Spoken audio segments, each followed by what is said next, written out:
warahmatullahi wabarakatuh. Waalaikumsalam warahmatullahi wabarakatuh. Selamat pagi, ibu-ibu.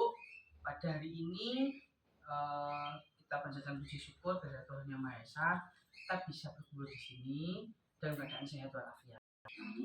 Yang keduanya, marilah kita duduk yang baik.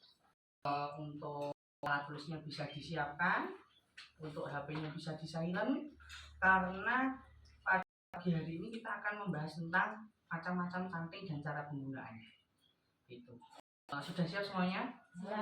Jadi gini, pertama kali canting itu adalah alat untuk membatik. Canting itu adalah alat untuk membatik nanti dari pena.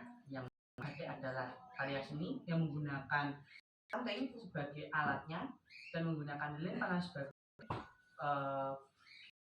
pengantarnya, biar tidak masuk ke dalam panah tersebut. Bagian-bagian canting sesuai dengan modul yang sudah saya berikan tadi, yaitu bagian-bagian canting ada 3.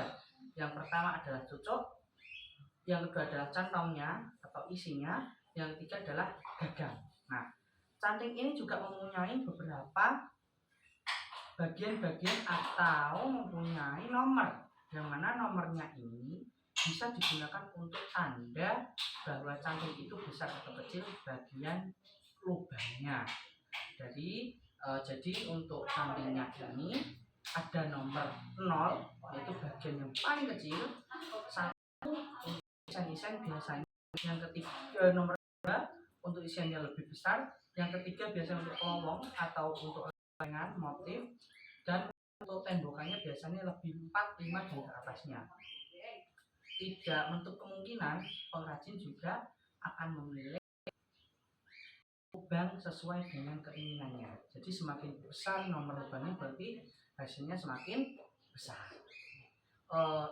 Kita buka untuk yang model berikutnya, yaitu tentang jenis canting.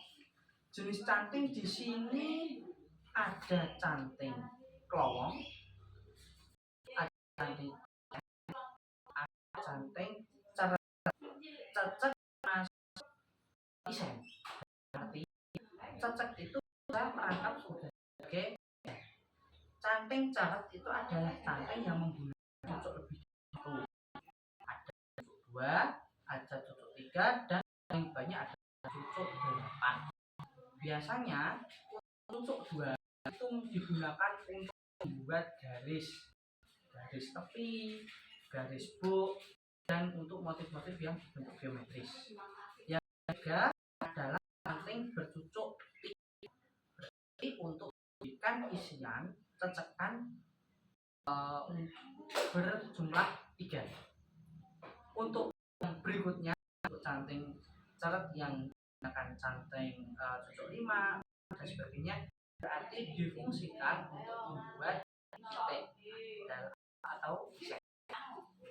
Yang saya ini adalah canting, tetapi canting ini mempunyai kriteria dan karakteristik masing-masing. Seperti contohnya yang ini biasanya digunakan untuk digunakan batik pekalongan, yang mana bahannya ini terbuat dari bambu atau galih. Nah, fungsinya beda dengan yang saya pegang.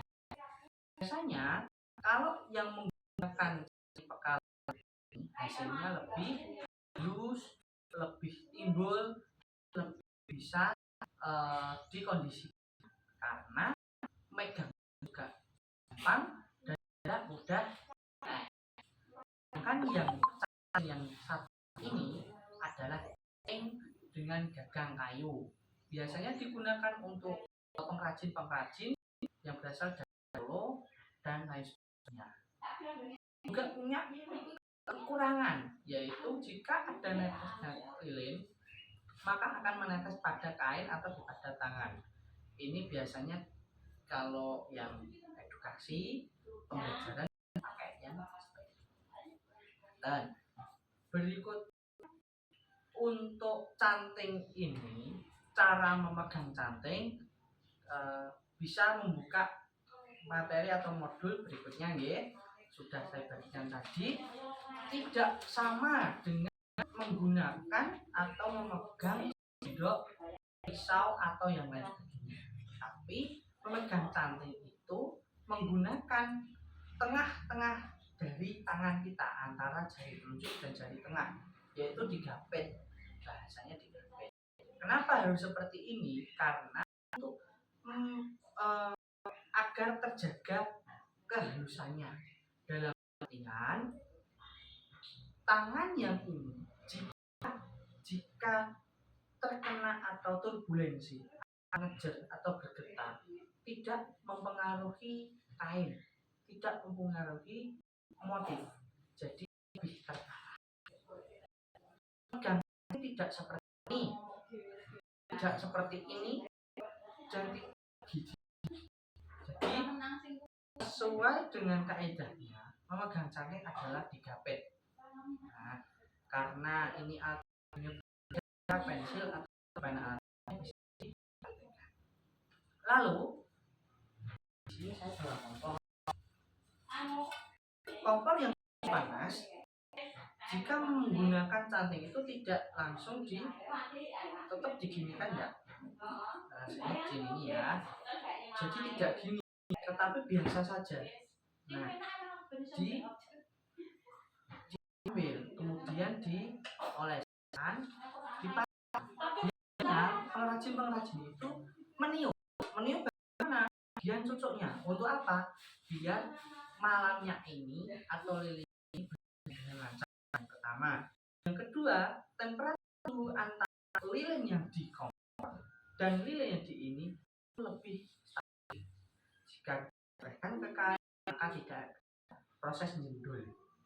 Tidak ada bagian yang tebal seperti itu. Jadi megangnya seperti ini. Lalu apakah prosesnya atau apakah peletakannya posisinya itu menengadah atau ke bawah? Jawabannya yang paling benar adalah menengadah ke atas. Semakin ke bawah, ini pasti hasilnya semakin besar dan tidak bisa terisikan. Jadi kalau nyating, misalnya ambil, ditiup, lalu jari kelingking ini fungsinya untuk penumpu. Nah, penumpu seperti ini. Oke, baik. Nah, penumpu seperti ini. Jika sudah selesai atau sudah habis di dalam contohnya ini, maka dikembalikan lagi. Itulah proses untuk pencanting. Mungkin dari sini saya akan melanjutkan dari modul yang berikutnya atau materi berikutnya, yaitu pembuatan cecek dari canting iseng. Pembuatan cecek yang baik adalah repetisinya atau pengulangannya baik, besarnya sama, dan tembus. Kalau kita lakukan pada canting kalungan, berarti prosesnya harus menggerakkan jari saja, tidak menggerakkan tangan. Terus bagaimana? Apakah prosesnya ini ditusuk-tusukkan? Tidak. Tetapi mana yang mau didesain berarti hanya seperti gerakan tangan saya. Seperti ini. Jadi lebih cepat, berarti repetisinya ini lebih bagus. Kadang kalau lebih lambat 1, 2, 3 seperti ini, biasanya hasilnya akan besar. Untuk cecek itu kalau di batik keraton berarti berbentuk memanjang, terus pada daunnya ada bentuk cecek gitu. Tapi kalau di daerah Pekalongan, di pesisiran, biasanya cecek itu digunakan untuk nyinari.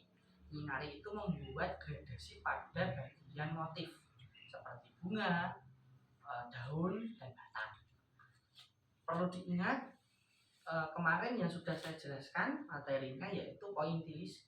Semakin banyak titik berarti akan membuat motif itu semakin terang. Kita jika mengaplikasikan pointilis ke dalam buku atau di buku gambar atau di pena itu semakin banyak poin titik akan semakin gelap karena alat penanya, alat gambarnya berupa warna hitam. Tapi kalau lilin berarti warna itu sendiri atau penghalang warna.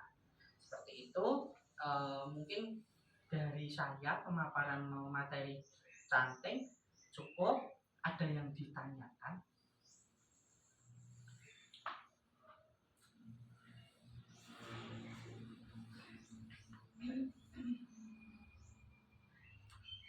Monggo ditanyakan, bebas saja apapun pertanyaannya.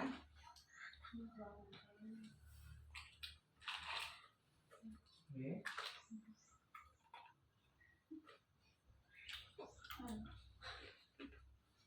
Cukup? Cukup? Ibu ada pertanyaan? Silakan. Baik. Jika tidak ada pertanyaan, maka materi pada pagi hari ini saya cukupkan. Saya mohon karena kompor ini panas, maka kita harus menjaga keselamatan kerja K3. Jadi harus menggunakan celemek, harus menggunakan alat pelindung diri yang mana nanti lilinnya biar tidak terkena. Itu cukup dari saya, bisa diingat-ingat. Kita nanti bisa melanjutkan materi berikutnya. Dari saya cukup. Terima kasih. Wassalamualaikum warahmatullahi wabarakatuh. Waalaikumsalam warahmatullahi wabarakatuh.